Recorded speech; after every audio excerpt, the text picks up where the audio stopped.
ها هذه الأمنية اللي بغيتيها الآن في الحال. يماك وباباك والرقاص تحت أوامرك. أنت ملكهم. قول ولا خاصة نسيت. ويما عواش ابو علام راني قاعدين في العيش. ودوك يما برك العيش مبغاش ناكلو. بغيت لحم حمر الدجاجة اللي كيف فيكم نديها حمرا عادية. تاكلش العيش نورمال عادي. السبع تاعي وبياكلش. هاي قال لك الدجاج هذيك كلها وحدك كمان. هو بياكل معاك والله ولدي وكعبتك شو مصروف علينا.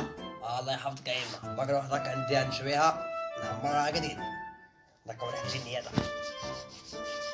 والجنيو فكان واني هنا اطلب واش بغيت. الأمنية الأولى راحت بقاو لك زوز أمنيات.